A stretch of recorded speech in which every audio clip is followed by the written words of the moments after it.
Suatu ketika saya pernah melihat dua orang teman saya sedang bertengkar, dan salah satunya bilang begini, "Loh, aku kan nggak tahu kalau aku salah." Saya heran, kenapa ya orang ini kok salah tapi tidak tahu. Dan kalimat itulah yang akan saya bahas hari ini. Judulnya adalah cara melihat kesalahan dalam diri kita sendiri. Yang saya maksud dengan kesalahan di sini adalah tindakan atau sikap yang bersifat melanggar terhadap aturan tertentu dan berhubungan dengan orang lain. Dan bukannya salah pakai baju, salah pakai sepatu.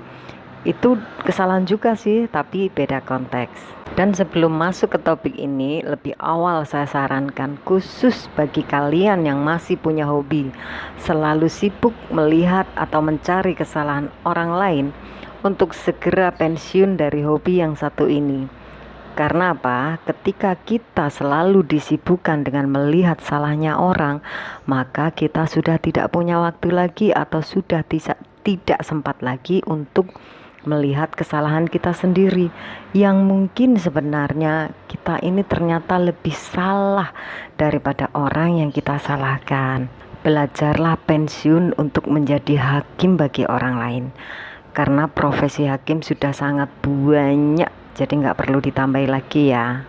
Kalau ada yang bilang mereka itu tidak adil, kadang-kadang salah dibuat benar dan benar dibuat salah, tapi tunggu dulu, jangan khawatir. Kalau kalian tidak percaya hakim di dunia ini atau tidak puas dengan cara kerja mereka, tidak perlu ribet.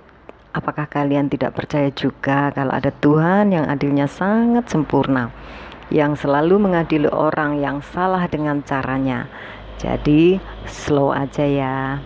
Lebih jelasnya begini loh, setahu saya ketika ada orang yang salah atau melakukan pelanggaran hukum tertentu, setiap kali mereka luput dari mata pengadilan karena terlalu pandainya orang tersebut menyembunyikan kesalahannya, mungkin untuk sementara saja mereka ini aman, tapi dengan berlalunya waktu, mereka pasti mengalami sesuatu yang sangat menyakitkan dalam hidupnya, sesuai dengan seberapa besar kesalahan yang telah diperbuat.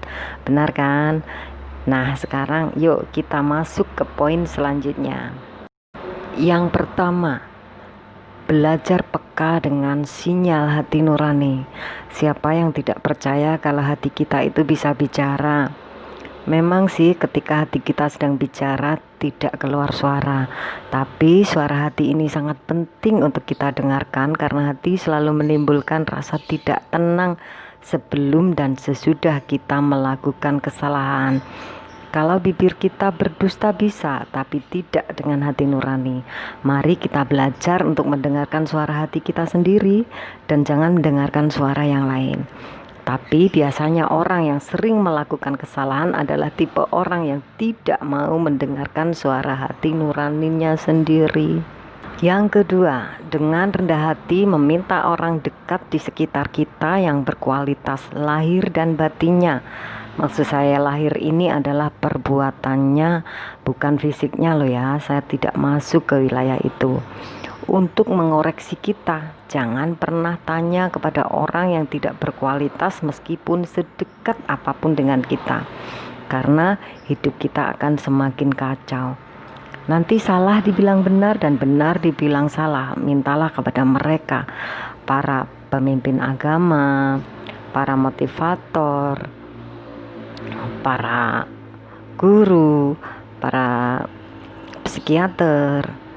Dengan jujur, tanyakan kepada mereka apa sih kekurangan dan kesalahan kita atau keburukan kita, dan mereka pasti jawab, karena mereka adalah pakarnya. Yang ketiga, belajarlah dari kesalahan orang lain. Ketika kita sedang melihat orang lain melakukan kesalahan, kita malah jangan sibuk menggibah, menghakimi, atau mensyukuri. Nyokurno itu loh maksud saya. Justru kita harus pandang dengan mata dan hati kita untuk kita bisa belajar supaya kita jangan sampai melakukan apa yang orang itu lakukan. Yang keempat, memanfaatkan suara orang atau kalimat orang yang sedang membenci atau memusuhi kita. Kalau ada sih, Tidak semuanya orang punya musuh, tapi kalau memang kebetulan sedang ada, nah justru kita manfaatkan apa yang diucapkannya. Apalagi ketika punya momen di saat kita sedang dimaki-maki orang, jangan marah dulu, dengarkan saja apa yang diucapkannya. Mereka itu pasti jujur mengatakan segala keburukan dan kesalahan kita, asli tanpa sensor. Nah, disinilah saatnya kita mengerti apa kesalahannya, dan seolah-olah kita sedang bercermin siapa diri kita yang sebenarnya. Dan endingnya adalah sekarang saya kasih tahu ya, manfaat dan keuntungan kalau kita sudah bisa melihat kesalahan dalam diri kita sendiri, yaitu kita sudah tidak mungkin lagi ditegur orang karena kita selalu sibuk tegur diri kita sendiri sebelum ataupun sesudah kita melakukan kesalahan. Jadi tidak perlu menunggu orang lain untuk menegur kita. Dan kita juga bisa menegur orang yang bersalah kepada kita kalau memang kesalahannya itu sampai mengganggu dan merugikan hidup kita. Kalau tidak mengganggu dan tidak merugikan sih, kita biarin saja, tidak perlu kita hiraukan, karena kita tidak perlu mengurusi segala sesuatu yang sepele-sepele yang tidak penting seperti itu, karena akan buang-buang energi kita saja. Dan yang kedua adalah keuntungannya, orang yang bisa tahu kesalahannya sendiri pasti tahu juga kesalahan orang. Tapi orang yang tidak tahu salahnya sendiri pasti tidak tahu juga salahnya orang.